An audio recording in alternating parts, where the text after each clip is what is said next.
I want to thank my knee. On days it trembled, but the cap locked it in. So I stood straight even on days I was meant to fall. It didn't give up on me.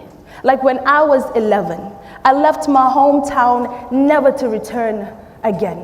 When the first bomb dropped, I looked at my mom, asked her to play that CD because those were things I saw in Hollywood films. And just like that little girl's scream, I felt her living in me, but I had lost my voice because I was too scared. So I died in silence while my stomach made the noise. It was never a feeling of butterflies because there was no lover at sight. It was rather a serious case of diarrhea instigated by thoughts of buns, of lost hopes, how for some tomorrow may never come, so those dreams got buried by the sounds of guns. We didn't see it coming. He came with a smile, said, "Peace be unto you," but that was his way of saying, "I am about to split families into pieces. I am here to take away your peace." They continue with words of my deen that I hold, like the sky holds the moon, like the womb bears the baby, like the heart carries love, yet I stand no chance to save or defend it because the media showcases, saying, "This is who we are." Like the Atlantic tells the story of the Pacific, yet somehow never found its way into it. But this representation is because we never showed up, no spoke up. So this is me showing up. My name is Alhan. I am a Muslim, an indigene of Borno State, a citizen of Nigeria, a daughter of Africa, a place rich in culture where thousands have fallen in Bama, where a girl in Chibok dreams of highest aspirations yet cut short because before she could get home from school they were taken, some never to return, channeled to hard labor, learning to labor before the womb took form, turned to time bombs, a place where we share home with soldiers. Like the pyramids and the sands in the desert of Egypt, we have nothing but each other. A place where terrorists take up words of my deen to kill, but I reject because in this heart is a border. You can't cross over because that is not what a Muslim does. A place where hope is like an eclipse, yet somehow the moon separates itself from the sun so we see a new day. Somehow, through the noise and the smile and the eyes of the kids on the street, we see a ray, a spark. So we say, rest in peace to the souls that we have lost, and despite the fall and what may come, this is us showing up, holding firm to the mountains in our names, to the valley on which the foundation of our humanity lies. So I want to thank my knee. On days it trembled, but the cap locked it in. So I stood straight even on days I was meant to fall. And just like that, Borno will never fall, inshallah. Thank you.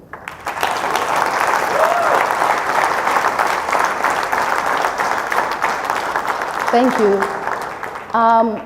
So the new one now. The second piece is dedicated to the daughters and sons of Africa.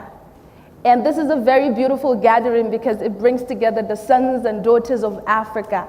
I was speaking to Delasso, my friend who is a Kenyan, and I met her here yesterday, and we were talking about how we can resuscitate the cold spirit of grace and glory for the Black continent. And I showed her this poem, and she said, "You just have to do it."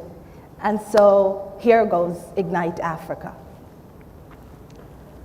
Once upon a time, I said to an old man, "I am not good enough. The cold has settled in. There is no warmth in my continent."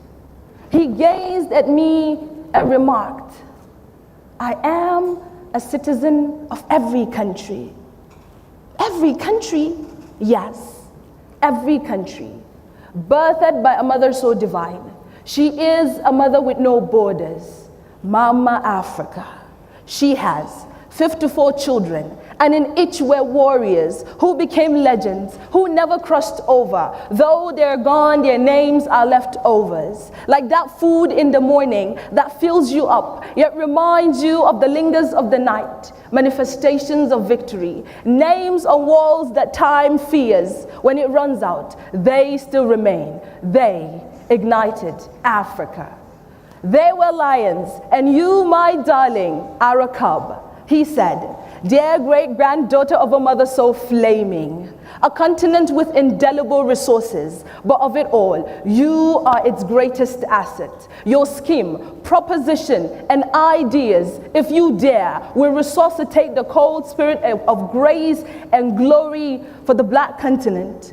You will create a prosperous African community whose sustainable development will be you-driven. Yes, you, because you are Africa's biggest capital, greatest asset. You see, the color of your skin doesn't mean the color of your brain. It is but a great lining to conserve the light that you possess. Your passion is excellence unrefined. It's gold unmined. It's diamond unexploded. Dismay not and bring it raw. That is the only way to your inner unshrunken lion heart. Dear blazing, glistening, lustrous, dazzling child of Africa, you are a tune from your grandfather's flute. You are the sweat from your mother's labor. You are the representation of love, a pledge of loyalty that sprung of tongues and body languages. You are a sacred covenant, forever binding ties of two familiar strangers, lands, borders, and boundaries. You are the fulfilled promise that sprung of conversations of your ancestors that ended with smirks and laughs. You are the supernatural phenomena they spoke of beating their chests. You are the cub of a lion. Bravery is in your bloodline. So if you ever feel like your ideas are not good enough, remember, all you have to do is roar. When the cold settles in on your mother, our mother, Mama Africa, remember, within you is enough fire to ignite Africa. Thank you.